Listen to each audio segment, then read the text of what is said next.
नमस्कार, think tank पर आप सभी का स्वागत है।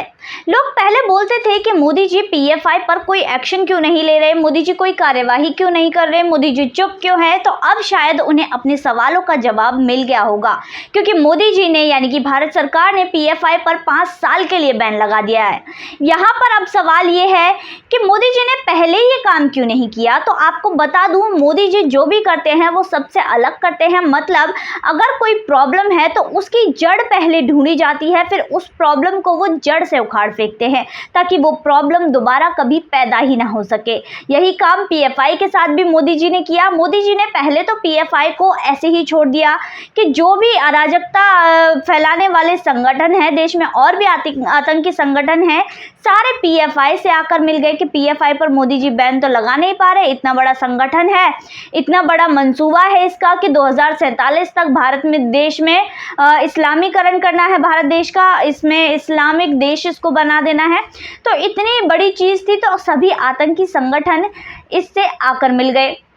जैसे कि महाभारत में जो सभी पापी थे वो दुर्योधन के साथ आकर मिल गए थे, तो वही काम मोदी जी द्वारा किया गया और सभी जो देश में आतंकी संगठन थे वो पीएफआई के साथ मिल गए। फिर इन पर धीरे धीरे जो है इनके खिलाफ सबूत जुटाए जाने लगे। एक जो सभी संगठन एकत्र हो गए थे, इन सभी को पहले तो छोड़ दिया कि भाई तुम इकट्ठे हो लो जितना होना है तुम्हें, फिर बाद में तुम्हें देखा जाएगा। तो यही किया।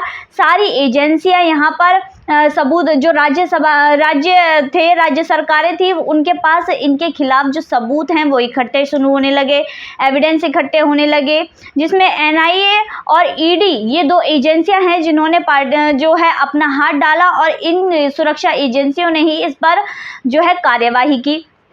तो इसमें जो राज्य सरकार है धीरे धीरे एविडेंस इकट्ठी करती रही। जैसे कि कानपुर दंगा हुआ था, उसमें हाथरस दंगा हुआ था, उसमें इसमें ये भी पता चला कि अबू धाबी में इसका हेडक्वार्टर है, वहाँ से ही इस सब को कंट्रोल किया जा रहा था और ऑर्गेनाइज्ड तरीके से चलाया जा रहा था।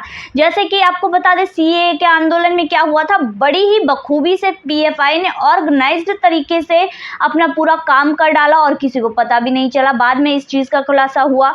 इसके अलावा बहुत सी ऐसी चीज़ें हैं, जैसे कि जो किसान आंदोलन हुआ उसमें बड़े ऑर्गेनाइज तरीके से पार्टिसिपेट किया गया पीएफआई के द्वारा।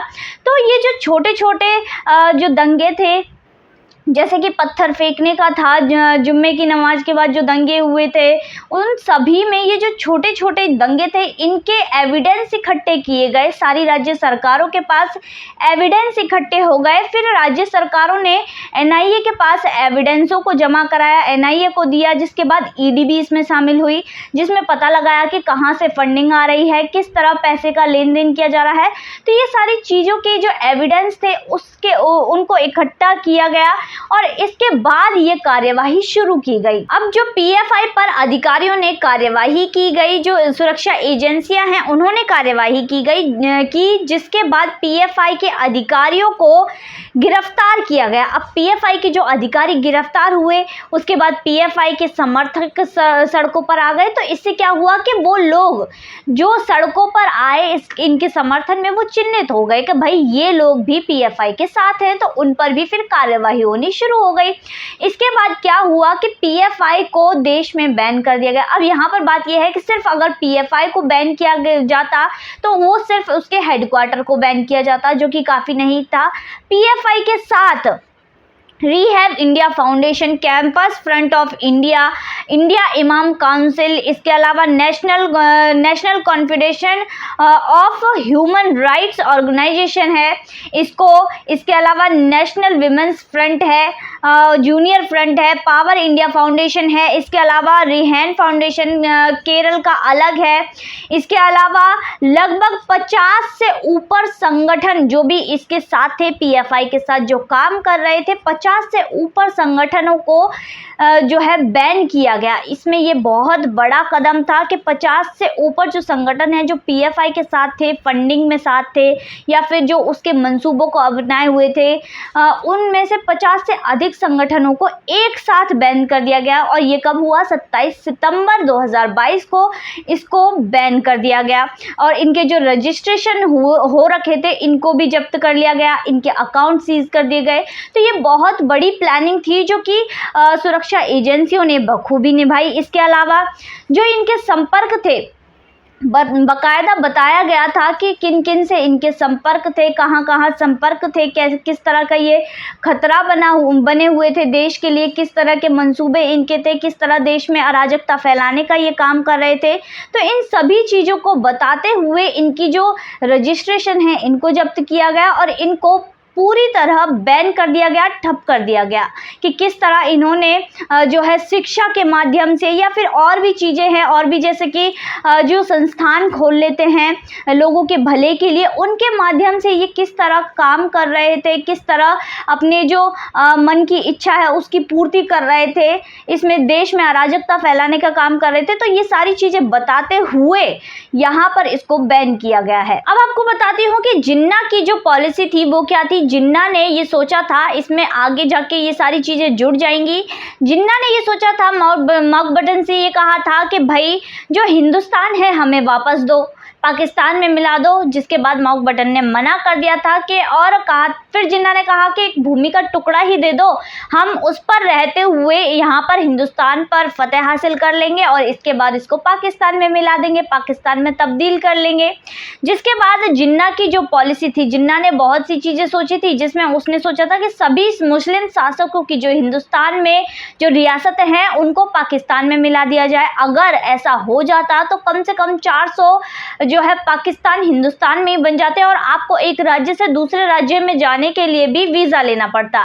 तो ऐसा होता। वहीं दूसरी तरफ जो पटेल थे और अंबेडकर थे, इन दोनों ने एक पॉलिसी तैयार की, जिसके बाद इंटीग्रेशन हो गया। अब जिन्ना ने सोचा कि कम से कम राजाओं को ही अधिकार मिल जाए कि वो अधिमेलन कर लें, तो ऐसा भी नहीं हुआ। पॉलिसी के तहत ऐसा भी राजा नहीं कर सकते थे, क्योंकि जो सारी रियासतें थी वो एकजुट हो गई थी, उनका इंटीग्रेशन हो गया था, अधिमेलन हो गया था और वो पूरा एक भारत बन गया था। तो जिन्ना की पॉलिसी से जो है जम्मू कश्मीर पर 1947 में ही जिन्ना की पॉलिसी से पाकिस्तान ने जम्मू कश्मीर पर हमला कर दिया और आधा जम्मू कश्मीर अपने अधिकार में ले लिया। जिसके बाद जो महाराजा हरि सिंह थे वहाँ पर जो राज करते थे, उन्होंने कहा नेहरू से कि भाई हमें सेना का अधिकार दे दो, हम इसको छुड़ा लेंगे, अपने वश में कर लेंगे। तो नेहरू ने मना कर दिया कि आप अधिमेलन कर चुके हैं तो आप ये नहीं कर सकते। वहीं दूसरी तरफ ये वही नेहरू थे जिन्होंने शेख अब्दुल्ला को सेपरेट लीडर की तरह